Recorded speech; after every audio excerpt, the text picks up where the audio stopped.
আমাকে ভগবান একটা রোগ দিয়েছে যে রোগটা ঠিক হবে না। ডাক্তার সব জায়গাতে বলে দিয়েছে যে এই রোগ হলে নাকি ঠিক হয় না। তা আমি এখন কি করবো? আমি আর কতদিন এইভাবে চলতে পারবো? তোমরা একটু বলো আমাকে।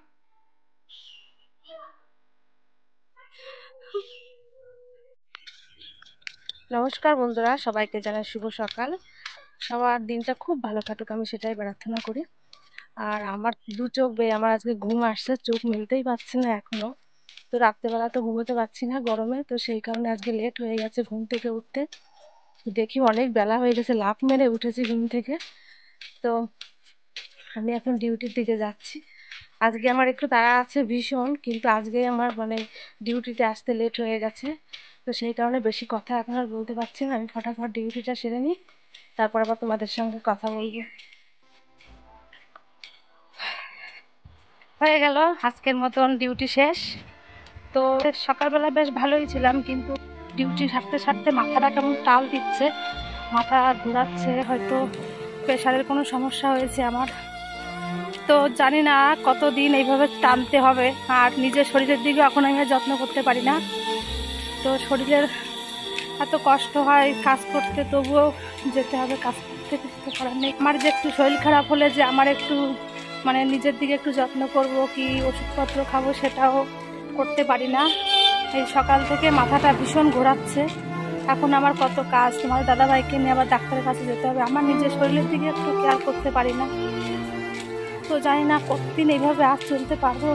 মাত্র তোমার দাদাভাইয়ের কথা, তোমাদের দাদাভাইয়ের কথা চিন্তা করতে করতে মনে হয় রাস্তায় আমি কখন স্টপ হয়ে মরে যাবো জানি না।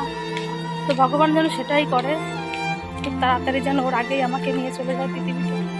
কপাল একটা আমার, তোমাদের দাদাভাইকে ভগবান যে রোগটা দিয়েছে সেই রোগটা ঠিক হবার নয়। সারা জীবন এইভাবেই চলতে হবে, আর আমাকে এইভাবেই সারা জীবন কষ্ট পেতে হবে। তো তাড়াতাড়ি কষ্ট পেয়ে মরে যায়, আর সহ্য হচ্ছে না এই জীবন।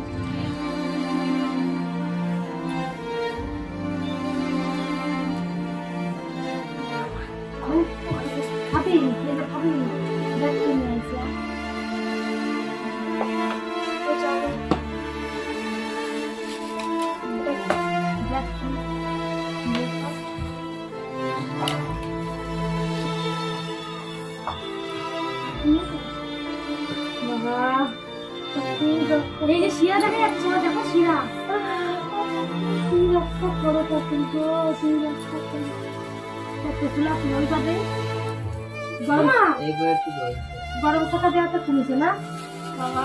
কালকেও কতবার গরম থাকা দিচ্ছে, মা দেখ সকালবেলা না খেয়ে যে তোর জন্য নিয়ে আসলো। তুই বুঝবি তো আমার কষ্ট বড় হয়ে? হ্যাঁ বড় হয়ে বুঝবি তো? বুঝবো তো। তুই কতখানি বুঝবি বল আমার? 100 কোটি থেকেও বেশি। সব ভিডিওতে কিন্তু রেকর্ডিং করছি, সবাই কিন্তু শুনছে তোর কথা। ঠিক মনে রাখবি তো? আমি কিন্তু বড় হবি যখন এই ভিডিও দেখাবো, ঠিক আছে? তো বাবা তো জীবনে আমার জন্য কিছু পারলো না। হ্যাঁ বাবার এসি ঘর লাগবে না, শোনো না খাইয়ে প্রতিদিন ইলিশ মাছ খাওয়া। প্রতিদিন ইলিশ মাছ খাওয়াবে। সবাই শুনছে, ওই দেখ তুই কি কি বলছিস, মনে রাখবি তো সব কথা? বল। আমারে দেখতে না, তুমি তোমার মারে দেখো, আমি তো আর বেশি দিন নাই। তুমি সব কথা বাদ দাও। বাড়িতে এসে স্নান করেছি, তারপর আমি ডাক্তারের কাছে যাব বলে, তারপর আমার শাশুড়ি মা আর কি সিদ্ধ ভাত করেছে, উচ্ছে সিদ্ধ আর আলু সিদ্ধ, এইগুলো আজকে দুপুরের খাওয়া দাওয়া। তো এটা খেয়েই এখন আমরা বেরিয়ে যাব ডাক্তারের কাছে তোমাদের দাদাভাইকে নিয়ে। তোমাদের তো সকালবেলা বলেছি আজকে আমার শরীরটাও ঠিক লাগছিল না, তবুও মা কটা ভাত রান্না করেছে, এখন এসে কটা খেতে পাচ্ছি। আর এখানে কাঁচা পেঁয়াজ দিয়ে এখন এই আলু মাখা করবো আর উচ্ছে ভাতে, এই খেয়ে আমরা এখন বেরাবো। তো তোমাদের দাদাভাই তো খাচ্ছে আলু মাখা দিয়ে আজকে ভাত। খাওয়া দাওয়া করে রেডি হয়ে গেছি। তোমাদের দাদাভাই আজকে আমাকে চালিয়ে নিয়ে যাবে গাড়ি, বহুদিন পর আজকে একটু গাড়ি চালাচ্ছে।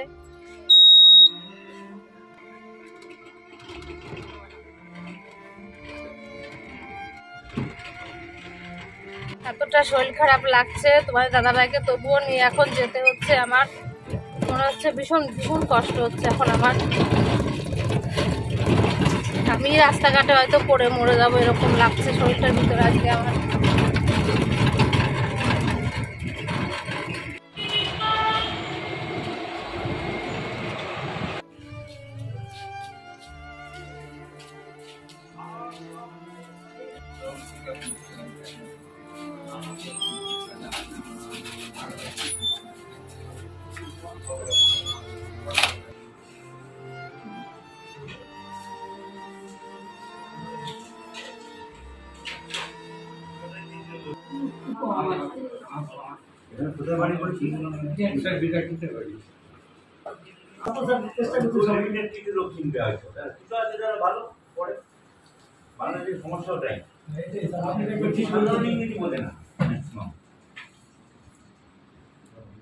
কারণ যে যায় তাকে ভর্তি করে তোমার চিকিৎসা করছে এই যে বাংলাদেশে এরকম পুরো গভর্নমেন্ট ছেলেখেলা করছে, ছেলেখেলা করছে, রাজনীতি তো হয় ছেলেখেলা করে। মনমোহন সেনকে নিয়ে করি। তোমাদের দাদাভাইকে ডাক্তার দেখানো হয়ে গেছে, আবার এই যে ওষুধ দিয়েছে, তো এটা শেষ হলে আবার আসতে বলেছে। তো ওষুধগুলো খাক, দেখি কতটা কি পরিবর্তন হচ্ছে, এখনও বুঝতে পারছি না, তবু খাওয়ার পরে হয়তো বোঝা যাবে। তোমরা হয়তো অনেকে বলতে পারো যে ওষুধ খেয়ে কি পরিবর্তন হচ্ছে কিনা, তো ওর তো অনেক বড় একটা কঠিন রোগ, সেই কারণে সারতে হয়তো টাইম লাগবে। তো খেয়ে দেখুক, তারপর আমি ভালো হলে তো তোমাদের নিশ্চয়ই বলবো, যে ভালো হলে তো তোমাদের কাছে আগেই আমি সবটা বলবো। খেতে থাকবো, তারপর কি হয় দেখা যাক। তো আমি এখন এই ওষুধগুলো নিয়ে বাড়িতে যাচ্ছি। আজকে সকাল সকাল ডাক্তারটা দেখানো হয়ে গেল, আর ফাঁকা ছিল, মানে আমরা যে টাইমে আসছি সেই টাইমে চেম্বারটা ফাঁকা ছিল, তো সেই কারণে তাড়াতাড়ি দেখানো হয়ে গেছে আমাদের।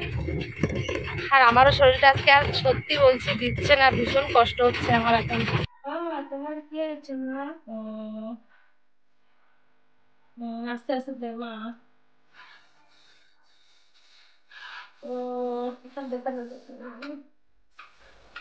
মাথা ওষুধ খাবার?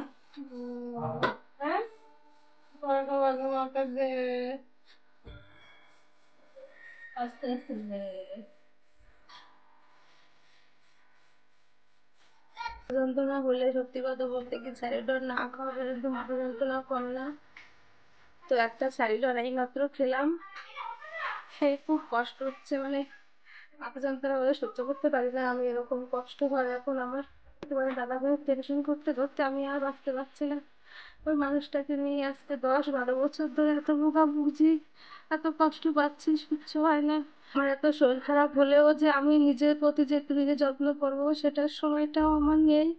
তোমাদের দাদাভাই যত্ন করতে করতে আমি পুরো শেষ হয়ে যাচ্ছি।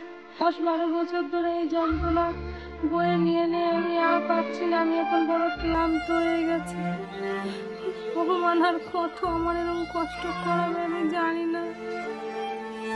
আমারও তো একটু ইচ্ছা করে ভালোভাবে বাঁচার, কিন্তু সে উপায় আমি কিছুতেই খুঁজে পাচ্ছি না। এমনই ভগবান একটা রোগ দিয়েছে যে রোগটা ঠিক হবে না। ডাক্তার সব জায়গাতে বলে দিয়েছে যে এই রোগ হলে নাকি ঠিক হয় না, এটা খুব সাংঘাতিক একটা রোগ। তা আমি এখন কি করবো? আমি আর কতদিন এইভাবে চলতে পারবো? তোমরা একটু বলো আমাকে।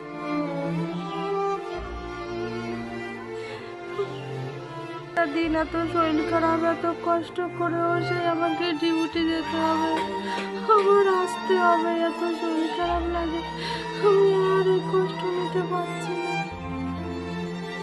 মাথাটা ফেটে যাচ্ছে, যন্ত্রণায় সহ্য করতে পারছি না, সে দেখারও আমার সময় নেই। আজকে সকাল থেকে শরীরটার পরে প্রচণ্ড পরিমাণে কষ্ট হচ্ছে, শরীরে আর নিতে পারছি না। তা সত্ত্বেও তোমার দাদাভাইকে নিয়ে আবার ডাক্তারের কাছে গেছি। বাড়ি এসে আমি আর মাথা খারাপ করতে পারছি না, এত মাথা যন্ত্রণা করছে। স্যারিডনটা খেয়ে মাথাটা একটু ঠিক আছে। তো এখন বিকাল হয়েছে, অনেক কাজকর্ম ছিল, সেগুলো কিছুই করতে পারিনি আজকে আর। তো তোমাদের দাদাভাই বলছে পায়ের যন্ত্রণাটা খুব বেড়েছে, পাটাও নাকি ফুলেছে এখন আবার। তো বলছে চাটুটা গরম করে একটু পায়ে সেক দিলে হয়তো পাটা আবার ঠিক লাগবে। তো এখন আবার আমাকে চাটু গরম করে পায়ে সেক দিতে যেতে হবে।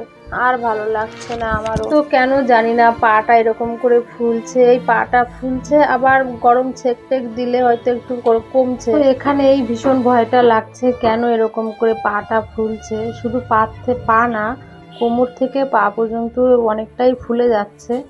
তো আমি তো শরীরে আর নিতে পারছি না, তো আমার ছেলেকেও বললাম বাবা একটু আয়, দুজন দুই পায়ে ছেক দেবো বাবাকে। তো সেই কারণে আমার ছেলেও এসে গেছে, ও বসে বসে বাবাকে ছেক দিচ্ছে। ও আর আজকে যে ডাক্তারের কাছে বললাম যে এইভাবে পা ফুলছে কেন, তো ডাক্তারবাবু ওষুধ দিয়েছে, সেই ওষুধটা না খাওয়া পর্যন্ত কিছুই বুঝতে হয়তো পারবো না। তবু একটু সেক দিলে কি হবে, ওর সেক দিলে নাকি একটু পায়ে খুব আরাম বোধ হয়, পাটার ভিতরে ভালো লাগে। তো সেই কারণে বসে বসে সেক দিতে হচ্ছে। আর আমার ভিডিওটি আমি এখানেই শেষ করছি। সবাই খুব